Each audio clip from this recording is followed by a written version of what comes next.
السلام علیکم ورحمۃ اللہ وبرکاتہ۔ آئیے گا آج میں اس ویڈیو کے اندر آپ کو بتاؤں گا شب ضحیٰ کے تعلق سے، یعنی شادی کی پہلی رات میں آپ کو کیا کرنا ہے اور کیا نہیں کرنا ہے۔ کیوں؟ اس لیے اگر آپ کی ابھی شادی نہیں ہوئی ہے تو اس پوری ویڈیو کو آپ ضرور دیکھیے گا، آپ کے بہت زیادہ کام آنے والی ہے۔ اگر آپ نے اس ویڈیو کو دیکھ لیا تو یوں سمجھیے گا کہ آپ کی زندگی سنور جائے گی۔ شادی کی پہلی رات کی بڑی خوشی لوگوں کو ہوتی ہے، لیکن اس رات میں کیا کرنا ہے وہ اس ویڈیو کے اندر سنیے گا۔ حدیث پاک کی روشنی میں دیکھیے گا، جب آپ کا نکاح ہو جائے، نکاح ہونے کے بعد جب دلہن کمرے میں پہنچ جائے اور سارے گھر کے لوگ آرام سے ہو جائیں، اور جب دلہا اور دلہن اپنے کمرے میں ہو تو سب سے پہلے یہ کام کریں گے۔ کیا کام کریں گے کہ جب دلہا اور دلہن کمرے میں جائیں تو تنہائی ہو، تو بہتر یہ ہے کہ سب سے پہلے دلہا اور دلہن وضو کر لیں۔ کیا کر لیں؟ وضو کر لیں، اور وضو کرنے کے بعد پھر جا نماز بچھا کر، اگر جا نماز نہ ہو تو کوئی پاک صاف کپڑا بچھا کر کے جو ہے 2 رکعت نماز نفل شکرانے کے پڑھ لیں میاں بیوی۔ اور یہاں پر ایک بات اور یاد رکھیے گا، اگر دلہن حیض کی حالت میں ہے، پیریڈ کی حالت میں ہے، تو پھر وہ نماز نہ پڑھے۔ آپ ضرور پڑھیے، آپ ضرور پڑھیے گا پیارے دوستو۔ لیکن اب یہاں پر ایک بات میں آپ کو بتا دوں کہ دیکھیے گا، حدیث پاک ہے گوہنۃ الطالبین کے اندر لکھا ہے، حضرت عبداللہ ابن مسعود رضی اللہ تعالی عنہ بیان کرتے ہیں کہ ایک شخص نے ان سے بیان کیا کہ میں نے ایک جوان لڑکی سے نکاح کر لیا ہے، اور مجھے یہ خوف لگ رہا ہے، مجھے یہ اندیشہ ہو رہا ہے، اور مجھے یہ ڈر لگ رہا ہے کہ کہیں ایسا نہ ہو کہ وہ مجھے پسند نہ کرے۔ ظاہر سی بات ہے، کتنے نوجوان لڑکے ایسے ہوتے ہیں کہ جب ان کی شادی ہوتی ہے نا تو انہیں ڈر لگتا ہے پہلی رات سے، اور وہ طرح طرح کی باتیں سوچ کر کے خوف زدہ ہو جاتے ہیں اور بہت زیادہ پریشان رہتے ہیں، طرح طرح کی دوائیاں لے کر کے آتے ہیں، کھاتے ہیں، اور وہ سوچتے ہیں کہ ایسا نہ ہو کہ ہماری بیوی کہیں ہمیں ریجیکٹ نہ کر دے، ہمیں پسند نہ کر دے۔ تو یہ طرح طرح کی باتیں لوگوں کے ذہن میں آتی ہیں۔ لیکن میرے پیارے اسلامی بھائیوں، اگر آپ اس ویڈیو کو دیکھ رہے ہو تو مجھے امید ہے اس ویڈیو کو دیکھنے کے بعد آپ کے دل کا ڈر بالکل ختم ہو جائے گا، آپ کے دل کی دہشت بالکل ختم ہو جائے گی۔ کیوں؟ اس لیے کہ میں آپ کو اللہ کے رسول کی حدیث پاک سنا رہا ہوں۔ جب آپ اسے سن لیں گے تو انشاءاللہ آپ کا دل مضبوط ہو جائے گا، اور یہ عمل جب آپ کریں گے تو انشاءاللہ آپ کو آپ کی زندگی کی ساری خوشیاں مل جائیں گی۔ آئیے گا، کرنا کیا ہے۔ حضرت عبداللہ ابن مسعود بیان کرتے ہیں کہ ایک شخص آیا اور آ کر کے اس نے کہا کہ میرا نکاح ایک جوان لڑکی سے ہو گیا ہے، مجھے یہ ڈر لگ رہا ہے کہیں ایسا نہ ہو کہ مجھے ناپسند کرے۔ تو اگر اس نے مجھے ناپسند کر لیا، اگر اس نے مجھے پسند نہیں کیا تو پھر تو میری زندگی برباد ہو جائے گی۔ تو حضرت عبداللہ ابن مسعود بیان کرتے ہیں پیارے دوستو کہ دیکھیے بھائی، محبت اور الفت یہ اللہ تبارک و تعالیٰ کی طرف سے ہوتی ہے، اور نفرت یہ شیطان کی طرف سے ہوتی ہے۔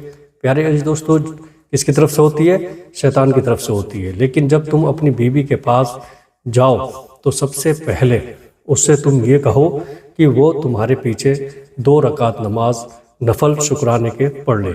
اگر اس نے تمہارے ساتھ 2 رکعت نماز شکرانے کے نفل پڑھ لیے تو سمجھو، حضرت عبداللہ ابن مسعود بیان کرتے ہیں کہ تم اس عورت کو محبت کرنے والی اور وفا کرنے والی پاؤ گے۔ سبحان اللہ۔ پیارے اس دوستو، تو میرے پیارے اسلامی بھائیوں، جب آپ کا نکاح ہو جائے اور جب آپ کمرے میں جائیں تو سب سے پہلے اس کام کو آپ کو انجام دینا ہے، اس کام کو کرنا ہے۔ اب آپ کو نیت کیسے کرنا ہے وہ آپ سن لیجیے گا۔ دیکھیے گا، نیت اس طریقے سے کرنی ہے کہ نیت کی میں نے 2 رکعت نماز نفل شکرانے کے واسطے اللہ تعالیٰ کے، منہ میرے کعبہ شریف کی طرف، اللہ اکبر۔ نیت باندھنے کے بعد سورہ فاتحہ پڑھیں گے، اس کے بعد میں قل یا ایھا الکافرون پڑھیں گے، اور جو سورت آپ کو یاد ہو وہ پڑھ لیجئے گا۔ پھر دوسری رکعت میں آپ کو سورہ فاتحہ پڑھنا ہے، اور قل هو اللہ احد پڑھنے کے بعد آپ کو سلام پھیر دینا ہے۔ یہ 2 رکعت نماز شکرانے کی آپ کی ہو گئیں۔ اب اس کے بعد دونوں میاں بیوی ایک ساتھ مل کر بیٹھے رہیں، اور پھر اس کے بعد میں آپ کو یہ دعا کرنی ہے۔ دعا کیا ہے میں آپ کو بتا رہا ہوں۔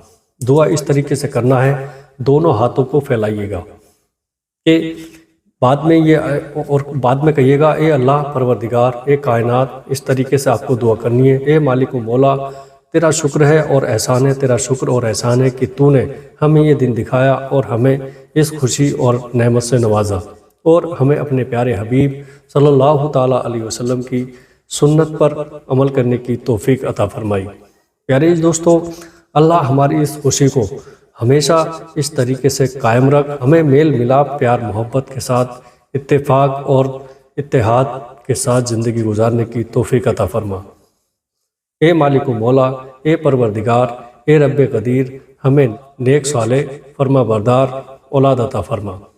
اے اللہ، مجھے اور اسے ایک دوسرے کو رزق کے دینے کا سبب اور ذریعہ بنا۔ اے مالک و مولا، اے پروردگار، تو ہم پر اپنی رحمت ہمیشہ قائم رکھ اور ہمیں ایمان کے ساتھ ساتھ سلامت رکھ۔ اے پروردگار، اے رب العزت، اے مالک و مولا، ہم نے جو یہ نماز پڑھی ہے، اس نماز کے صدقے میں پروردگار اس کے دل میں اور میرے لیے اور میرے دل میں اس کے لیے بے پناہ محبت پیدا فرما۔ اس طریقے سے محبت پیدا فرما جس طریقے سے حضور صلی اللہ تعالیٰ علیہ وسلم اور ان کی ازواج کے درمیان تھی۔ اے مالک و مولا، اس طریقے سے محبت پیدا فرما دے جس طریقے سے حضرت علی کرم اللہ وجہ الکریم اور حضرت سیدنا فاطمہ رضی اللہ تعالیٰ عنہ کے درمیان رہی۔ اے مالک و مولا، اس طریقے سے محبت پیدا فرما جس طریقے سے انبیاء اکرام اور ان کی ازواج کے درمیان محبت رہی۔ اے مالک و مولا، اس طریقے سے محبت قائم اور دائم فرما جس طریقے سے حضرت یوسف علیہ السلام اور حضرت زلیخا کے درمیان محبت رہی۔ اے مالک و مولا، ہمارا خاتمہ ایمان پر ہو اور ہماری زندگی کی آنے والی ساری پریشانیوں کو دور فرما۔ اے مالک و مولا، تمام پریشانیوں سے ہمیں محفوظ رکھنا۔ اس طریقے سے آپ کو دعا مانگنا ہے اور یہ دعا پڑھ کر کے آپ کو منہ پر ہاتھ پھیر لینا ہے۔ اب پھر اس کے بعد میں جو میاں بیوی کے تعلقات ہوتے ہیں، آپ کو وہ تعلقات قائم کرنے ہیں۔ اب میرے پیارے اسلامی بھائیوں، یہ جو طریقہ میں نے آپ کو بتایا ہے، یہ حدیث پاک کی روشنی میں بتایا ہے، کیونکہ بہت سارے ہمارے اسلامی بھائی کو پتہ نہیں ہوتا، اور بلکہ وہ جب دوستوں کے ساتھ میں رہتے ہیں تو ان کے ذہن میں ایک خوف ڈر اور ایک دہشت طاری ہوتی ہے، اور بہت سارے لوگ دوست بھی ڈرا دیتے ہیں کہ بھائی آج تو پہلی رات ہے اور بہت اچھے سے رہنا، اور یہ دوا کھانا ہے، وہ دوا کھانا ہے، ٹیبلٹ لے لینا، وہ گولی لے لینا، بالکل کچھ کرنے کی ضرورت نہیں ہے۔ اگر آپ بیمار ہیں، آپ کو کوئی دقت ہے، کوئی پریشانی ہے، تو پھر آپ اس کا علاج کرائیے، لیکن اگر آپ بالکل صحیح ہیں تو پھر آپ کو گھبرانے کی ضرورت نہیں ہے۔ جو طریقہ میں نے آپ کو بتایا ہے حدیث پاک کی روشنی میں، آپ اس طریقے کو فالو کیجئے گا، اور انشاءاللہ آپ کی بیوی کے دل میں، آپ کی زوجہ کے دل میں آپ کے لیے بے پناہ محبت ہوگی۔ اس ویڈیو کو آپ آگے بھی شیئر کریے گا۔ السلام علیکم ورحمۃ اللہ وبرکاتہ۔